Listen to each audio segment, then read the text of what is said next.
Hello again everybody. So this may be my last video on the Jujube DIY project because it's finished. I finished it on Tuesday evening. I'm recording this video on Wednesday, but you won't see it until Friday after the deadline has passed and all of the entries have been posted off to Jujube. I will have posted mine yesterday, so that'll be Thursday when you're watching this.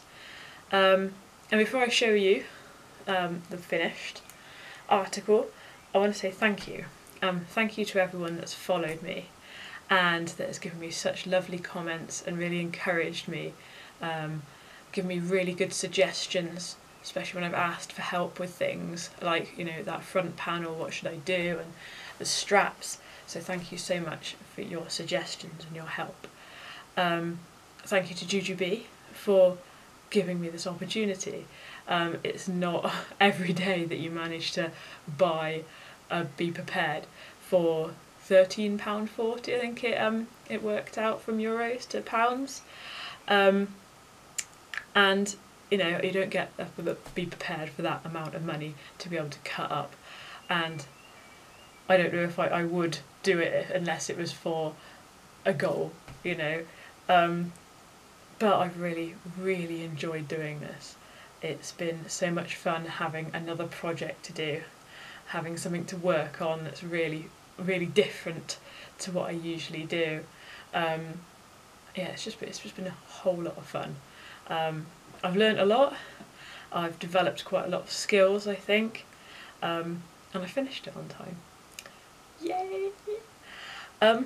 So I want to show her to you. She doesn't have a name yet, I'll talk about that in a minute. So I'll go through her features and then I want to talk to you about how much it cost me in total, how many hours I put into her, and problems I've had, and the problems that are still there. So here she is. I am very happy with her. I just want to talk to you about some of the features she has that I've added. Okay, so first of all, obviously I cut down the Be Prepared.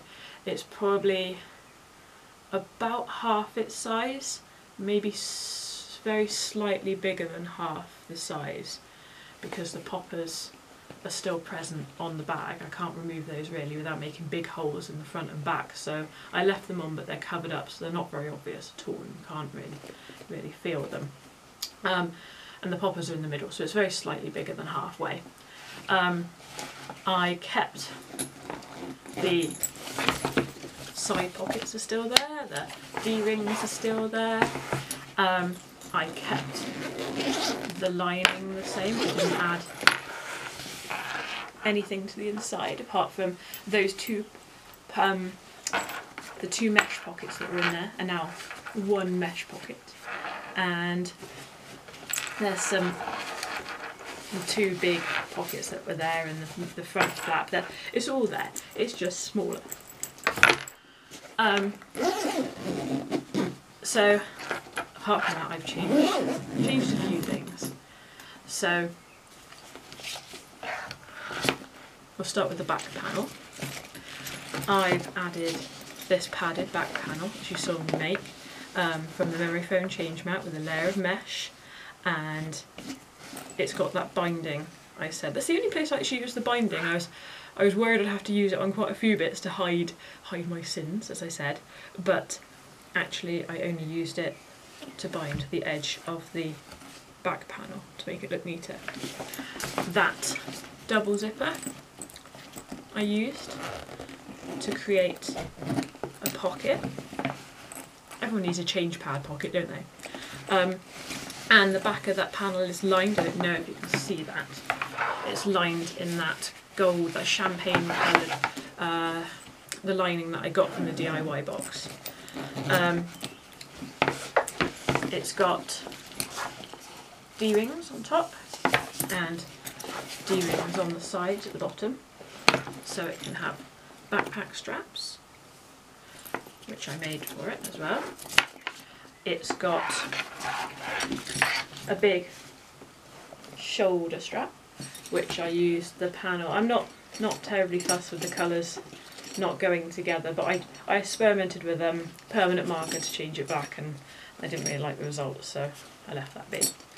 I used the hardware, the gold slider from the box. I used the gold swivel clip from the box, and I used the black swivel clip from the box, because if you saw my post last night you realise I forgot how many clips I need for the backpack straps as well. So we've got odd clips on the backpack straps, but who cares, never mind. The front panel's got this pocket here, which is normal BRB mummy pocket. It's got a slip pocket behind that pocket, but then I come to those extra features I wanted to talk to you about, the ones that I'm really pleased with that make this bag a bit more unique. And to show you the first one, I need to turn off the lights. So if you'll excuse me, just need to draw the curtain and turn off the light. Sorry, it's very dark now, but you'll get to see this. Okay. So this was my special ingredient that I added. It's electroluminescent wire, EL wire, and I've been wanting to play with it for a long time. It doesn't just stay on, you can, hang on, let me just change it. It will strobe. It will flash. And then it's off. I'm going to turn the light back on again so you can see me. Open the curtain a bit. There we go. So if I turn it back on again now, you might not be able to see it so clearly, but there we go, I've left it on now. I've been wanting to play with electronics in the bag. It was one of my very first ideas when this project came up. I was like, oh, how can I add this into the bag? I wanted to add an Arduino to it. I don't know if you've heard that. We used it a lot in schools when I was a DT teacher, things like pics and Arduino boards. Basically they're programmable, and they just released some Techstars things for it called LilyPad. But I didn't have time to learn the coding, and I wasn't going to try and do that when there was something as basic as electroluminescent wire. You just sew it in. It's got a tab around the edge, it looks like piping, and I can show you clearer, because the next good feature of my bag is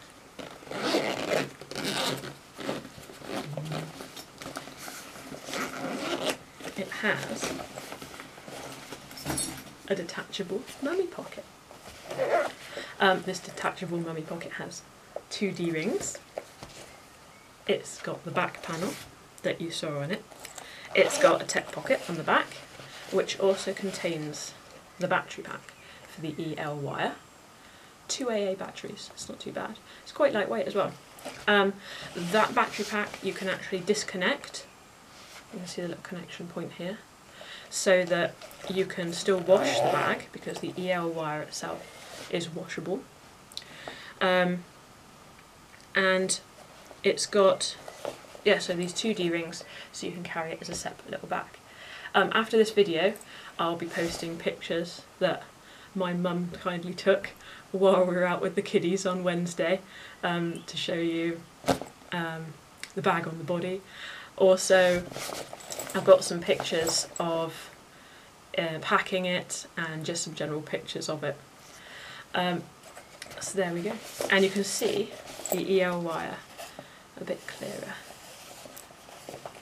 And like, it looks like piping. If I turn it off, it just looks like white piping. If I can find the switch over. Okay, off. Can you see that? White piping. Yeah, I love that stuff. Okay, and the bag itself, so you can still use it without the mummy pocket. You can just see the zip around there. These are a few things I left off when I posted the making videos. I don't want to give away too much because it's quite difficult to post making videos in a competition and hide what you're trying to do. But there we go. I sewed that zip, bound it. Oh yeah, I did use the binding somewhere else. I used it on this zip just to neaten up the edge before I sewed it onto the front panel of the bag. It's the only place I use pins, I think, as well, is to pin the binding on and the thing to the front panel, because I can't use clips on there. So there we go. What do you think? I hope you really like it. I don't have a name for it yet. I was thinking things like the be together, because it's two parts together, the be seen, be flashy, because it lights up and flashes, obviously, or the be a dear, because we're English, or British, rather. I don't know. Or the be Europe, because that's where we are, GGB Europe.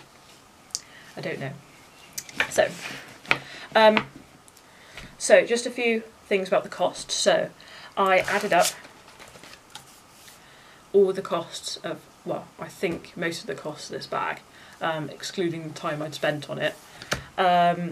So we've got things like the DIY box itself, the D-rings I attached to the back, the EL wire, the battery pack, the driver for the EL wire, the binding, the zip, the thread. I went through probably a whole reel of thread doing this, so 100 metres of thread, because, I mean, not all of it went on the bag, quite a lot of it I picked, oh dear. The swivel clips, the 2 sliders I used on the backpack straps because they didn't come with the DIY box, the webbing that I used for these, the mesh on the back, the stabiliser in the back, and the changing pad foam. I just sort of guesstimated a cost. So I'd say it cost about £40 to make the bag, and that's including the cost of the DIY box. So the DIY box was £13.40, so well, what, about a third of the cost? But I've still got a lot of that DIY box left over. Like, I've got that whole Dandelions change pad to use as well, which I didn't use in this bag. And if you don't want the EL wire on there, that was £7 for the EL wire and the driver, so it'd be £33 to make the whole bag. And most of these things I got from eBay, really. I didn't source them from anywhere special. Time I took it to make this, that one's quite long. So I started on May 23rd, I think I worked out, and each evening I did 2 hours, except for the first Friday and Saturday, because I was waiting for parts to arrive and then it was Doctor Who night. And then the Saturday after that, which I think was the 3rd of June. Yeah, the 3rd of June, which was Doctor Who night, but I did 1 hour that day. So most evenings I did 2 hours. Last Sunday I did 6 hours during the day, and it adds up to about 29 to 30 hours work.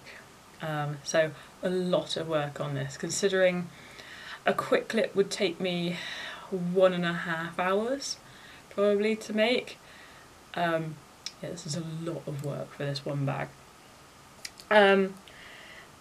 Some of the problems that are still on there, things like change these D-rings. I'm not sure how stable they are. I mean, they're sewn in stably enough, I can't pull them out, but I would probably internally carry on these straps down to the bottom of the bag and attach them there as well, and maybe somewhere in the middle just to make them extra strong.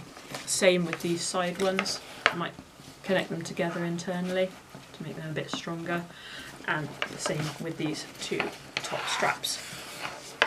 I might add them right down to the bottom of the bag just to give them, or maybe even round the bottom of the bag to give them that extra stability. I've got to say, yeah, the 4 feet, I had the feet back on. This corner, if you can see that, it's not great. It's not great. Not completely happy with that corner. There's a lot of stitch holes to be there. And that's due to me having to sort of reduce and increase the sizes of the corners as I match them back up again. And there's not much I could have done about that. The only way to avoid that is to make the bag completely anew, and you work with something that doesn't have stitch holes already. Yeah, this back corner, I could not match it back up again. That was, I'm not even sure why. Something to do with it, maybe the back is too big, but it looked bad. It looks quite even from the back here. And if I was to reduce the size of that corner, it would look wonky. It wouldn't look right at all. So I just did what I could, and it's strong, it's stable, it's together. It's okay. It's okay. But apart from that, I'm happy with it. I'm really proud of the work I've put into this, and I'm really happy this competition came along. It really gave me something a new project to enjoy and to focus on. And I love making customs, but I always love to do something a little bit different as well, and not keep making play packs and quicklets and things like that. I love it when somebody comes along and says, could you do this for me? And I love to give things like that a try. So thank you very much to all the people who followed me, and thank you to Jujubee. This is getting sent off tomorrow. She's off to Jujubee headquarters in Amsterdam. And we will get the results of the judging at the get-together on the 17th of this month of June. And I think Jujubee are going to Skype everybody who put an entry in. So we'll see on the day, really. And I'm really jealous of everybody who's going, by the way. I really wish I could have gone this year. Anyway, thank you very much for watching. Thank you for having a look. I'll post some pictures after this video is up. Thank you for following me on my journey. Bye!